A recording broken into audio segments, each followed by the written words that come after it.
and should the Parks Commission accept the donation, and recommend it to City Council, for the accepting of the $1,600 from, the family, so. Again, Christina wishes to donate the $1,600, to fund an upgraded park improvement at DeMontville Park Wildlife Area. The donation would purchase a memorial bench and plaque area in memory of, Peter Eplin.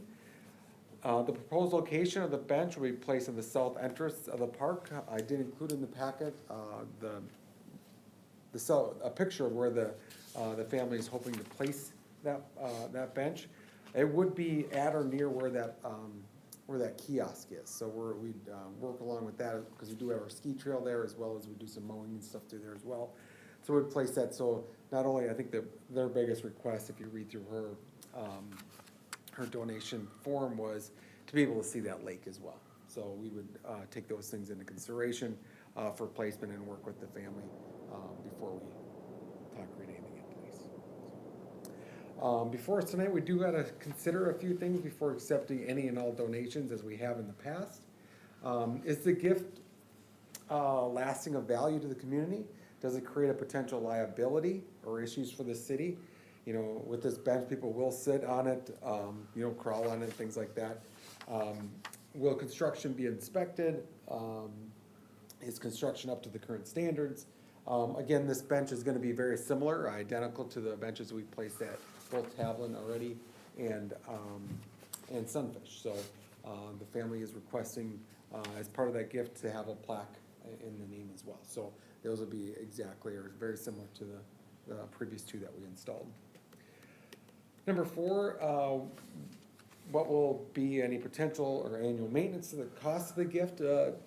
Gift objective B, as noted before, these are kind of some longer generating type benches. They are made from a kind of a harder plastic versus a wood that might deteriorate over time. So life expectancy of these are a little bit longer without any vandalism, things like that. We expect them to last 10 plus, 15 plus years in our community. So. Number 5, does the gift carry any implied duties that the city must perform?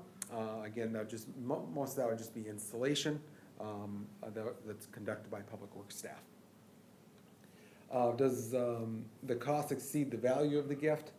Number 6, if costs directed or indirected exceed the value of the gift, acceptance of the gift may still be warranted if the public purpose is being served, and all understand that the cost as well as the value of the gift. So again,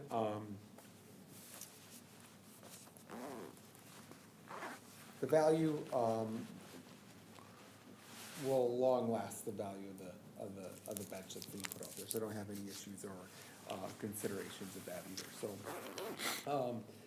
does acceptance of the gift imply that the city will replace the gift when worn out or destroyed or vandalized? If the gift is found no longer to be used by in the future, the city may the city at the time sell, dismantle, or convert to another use.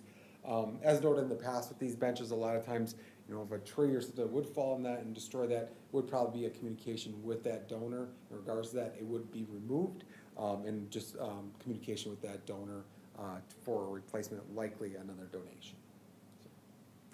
So, unless others seemed otherwise. So, all agreements should be discussed if we want to make any changes to those or changes to what we've done in the past. Should be noted in our minutes today for this donation, for any future conversation that it may come up. So,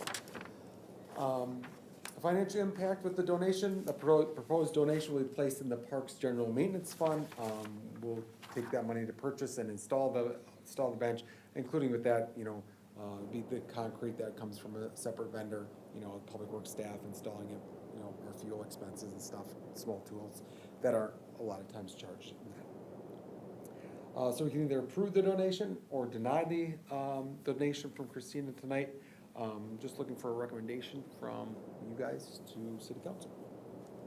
Okay, thank you. Questions for Adam? Adam, just clarification seems maybe obvious, but the plaque itself, is that attached to the bench, or that's not a separate plaque or anything like that? Yeah, it's ordered separately from the vendor, but it is attached. Attached So, to the yeah. bench? Yep. Okay, yeah. Thank you. So this will be similar to the one they put out in Sunfish Lake Park Correct. a year ago or so? Yep.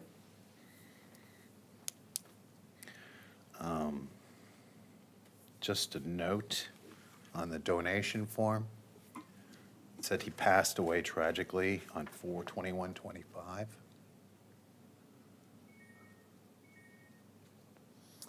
Yes, I think that was a previous year. It should Yeah. be previously noted by the writer. Other questions, comments? That would be a nice spot to put a bench. Well, then we can use a motion if there are no further questions.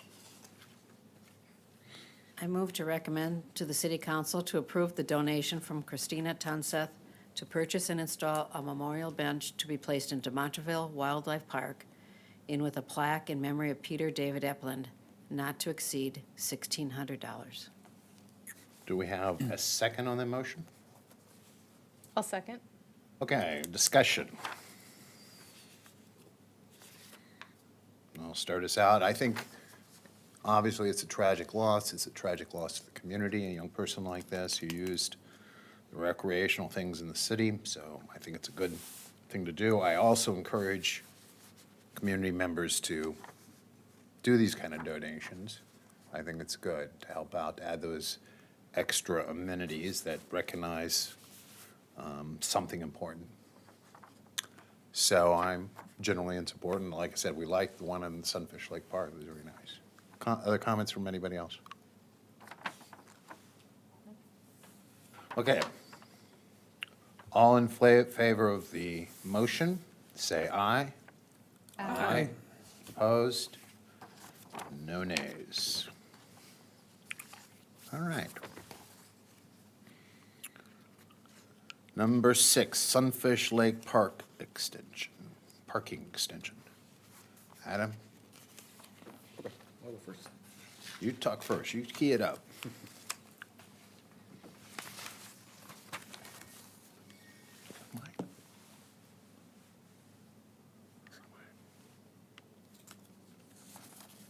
You guys see the PowerPoint? No. We did not see it.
We've got all the pictures in the handout. I know you'd like to work off your PowerPoint, but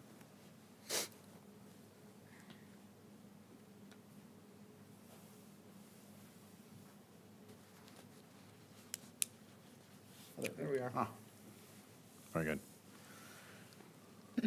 In May of 2024, the Parks Commission heard from staff at the Sally Manzaro Center regarding the concern over the parking at Sunfish Lake Park.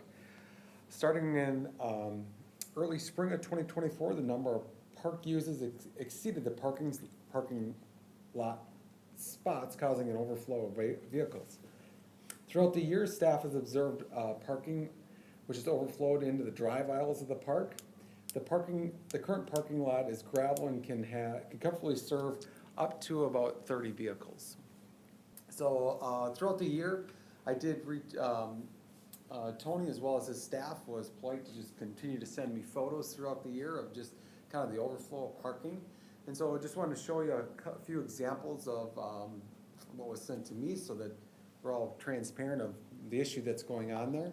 So this happened, this is getting a little bit closer to the summer times, but as you can see, it- evenings, weekends, we had a number of situations where we definitely overflowed the parking lot. And again, as you can see, parking starts to creep up there into the drive aisles of the north and south entrance and exits.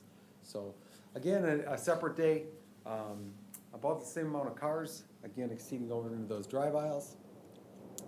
And then on a evening, a little towards the fall, again, we see that those parking is definitely filling up in both areas again.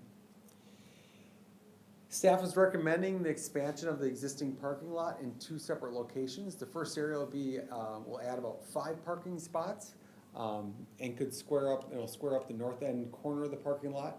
The second area will consist of removing the north end grass of the median for more angled parking, both on those coming in north and those leaving south be angled parking towards each other. Doing so will add up to 30 parking spots in that median area. Public Works staff would remove the black dirt, gravel in the new parking area and place rock boulders down the center of the angled parking to eliminate traffic from driving through the middle of it or just making a quick turnaround. The berm of black dirt we try to keep a berm of black dirt at the very north end of that green strip. And the purpose of that is to continue to have traffic come down the north side and go around. So we just have one flow of traffic, so we don't have people cutting through the middle, and kind of make that just kind of an area that would show like that's the end of it versus parking continue to overflow into areas that we need that turnaround space. So again, that berm would be used also for possibly some signage. Right now we do have some no parking signs there actually. So we'd likely move some signage down onto that berm if it's a welcome sign or just kind of accumulating some of the signs that we've got on the entrance, we can post there versus down that we might lose in that center median, so.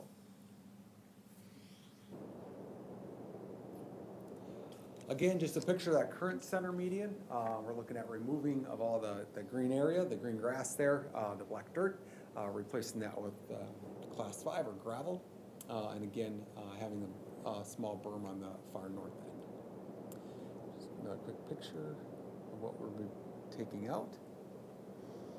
With that, I opened up, I did talk with Tony and his staff prior to this. We did have a short conversation, just in discussion of what staff was recommending in correlation with what he had presented last year. And just to make sure that we're on the same page and that he's in favor. I'll let him speak to his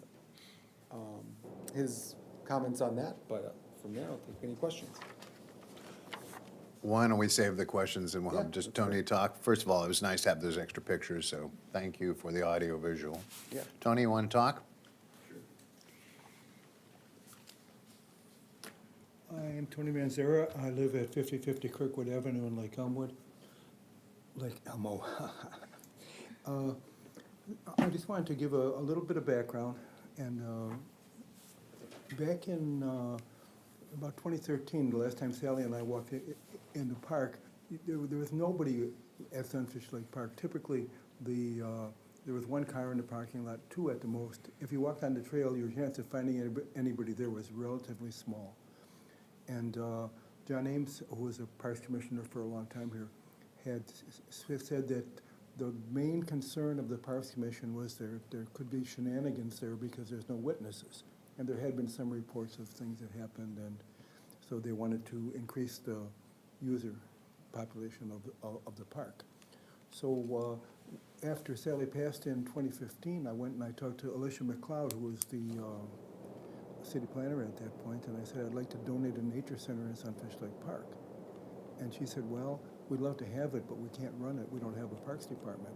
So the donation was refused, but Plan B was to start a nonprofit, lease an acre of the park, and build a nature center.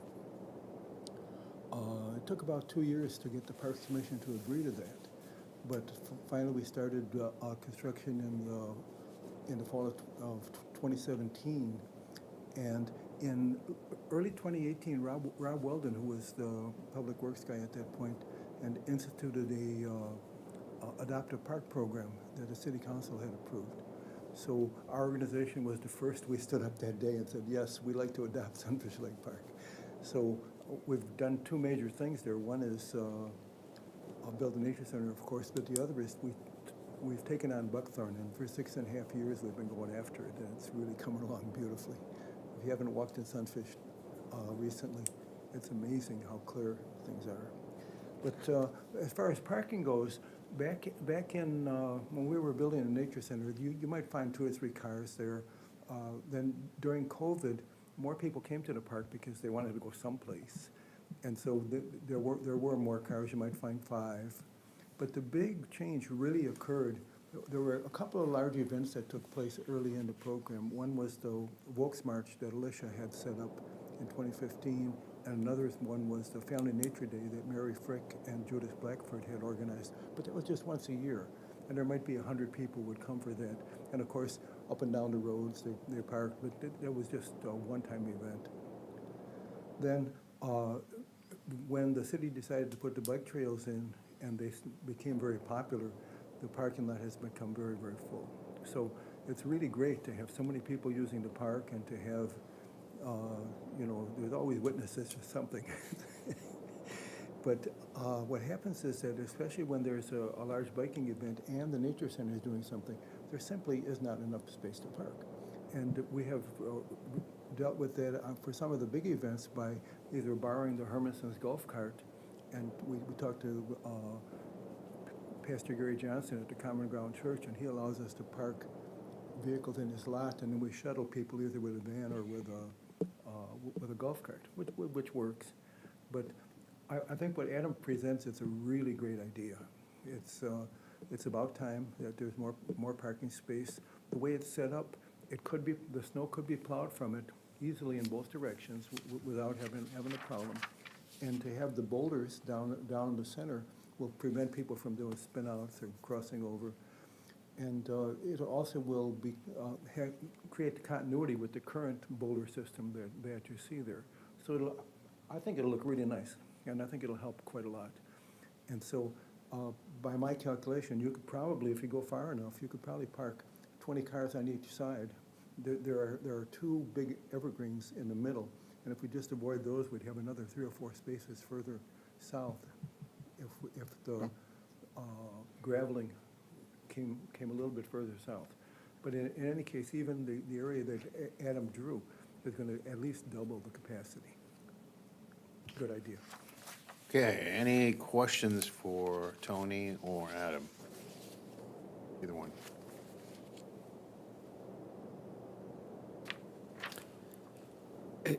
A question, Adam, you're proposing that parking be on both sides of that interior? Correct. Yeah, so if I just go back here.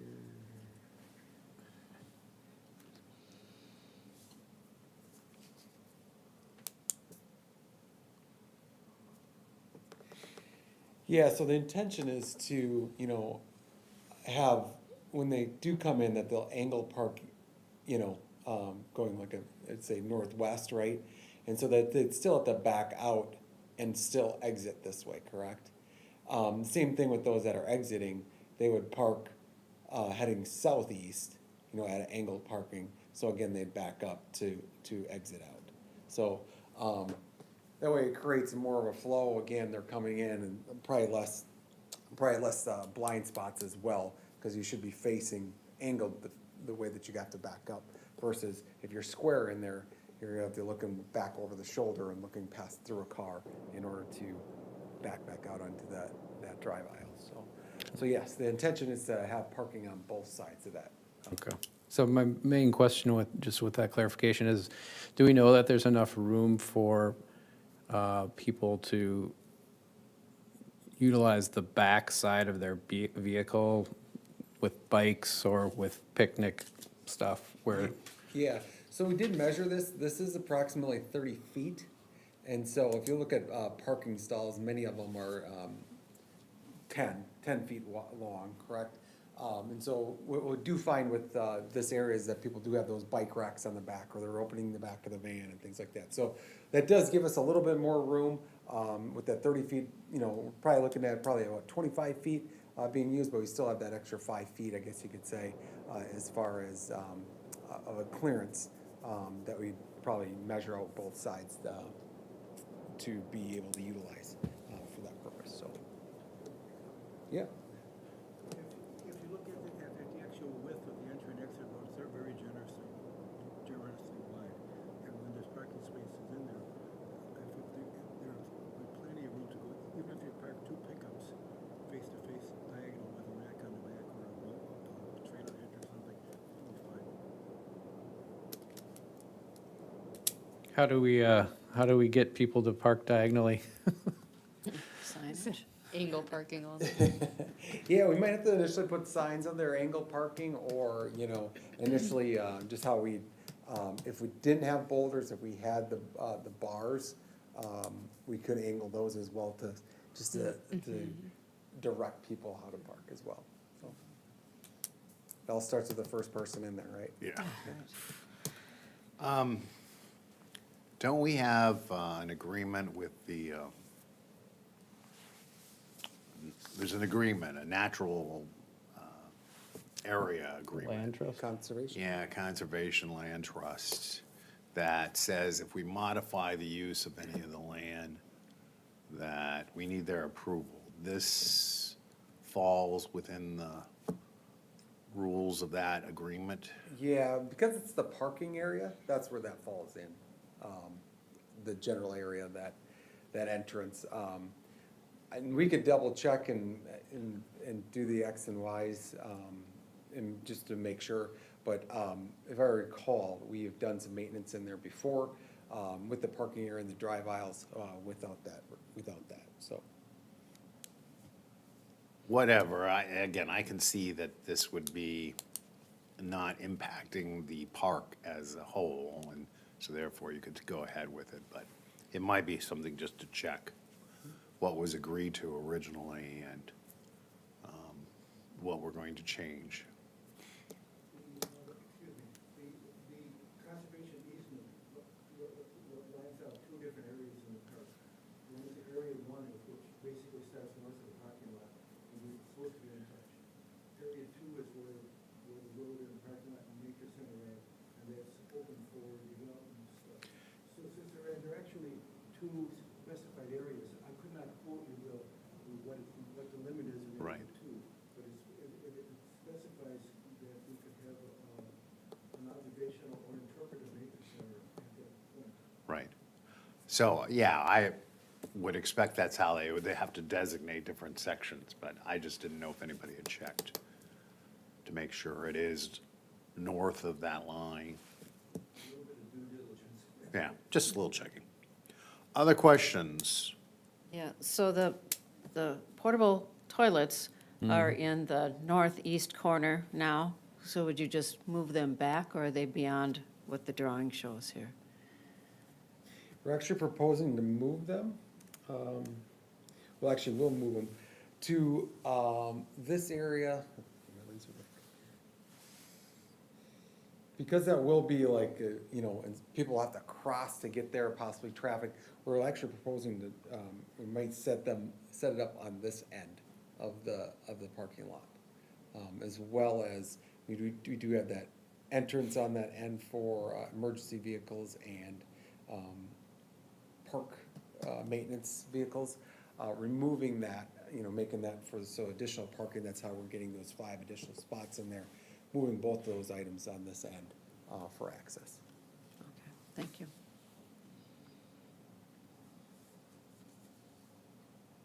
Other questions?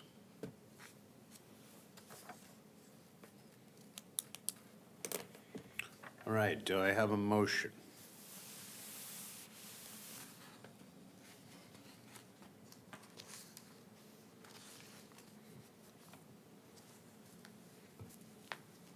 I'll make a motion to recommend to City Council the expansion of the existing parking lot at Sunfish Lake Park.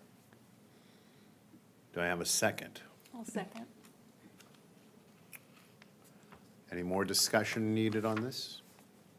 Again, I think you can see by the pictures that it's needed, and this seems to be a fairly simple fix.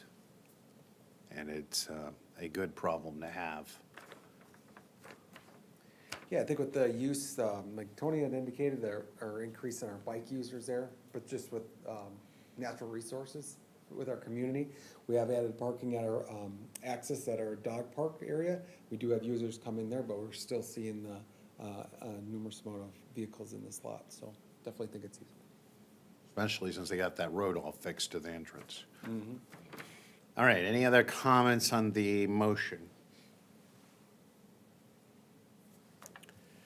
If not, all in favor of the motion, say aye. Aye. Opposed? Nay. There's no nays. All right. Communications. Stantec is still currently working at Sunfish Lake Park doing the buckthorn removal. We have received a number of calls from community residents just in regards to it. There is some information on our website as well as just their process and how they're going through it, not only on the Sally Manzera Center, but also public, the parks page as well. Stantec does have their own page too, that they have a link on there to just to follow, and it does discuss the process of what they're removing and where, and their burning times as well. So staff or I should see residents can look to those resources to for any information they may have further. So. Our ice rink is still currently open with the cold weather this week. It's helped out greatly. We have increased the ice thickness there. Next week might be a little something different as it begins to thaw back out, but we probably only have about 2 weeks left of that ice rink before we start to see the pickleball lines all over again, so. Unless. So staff has been continuing some park maintenance as well as in between snowfalls here the last couple weeks, but continue to do a lot of tree trimming throughout our park trails, and doing some MS4 inspections as well on the opposite side of stormwater situation. So other than that, that's it. Commissioners, any communication needs? Nope.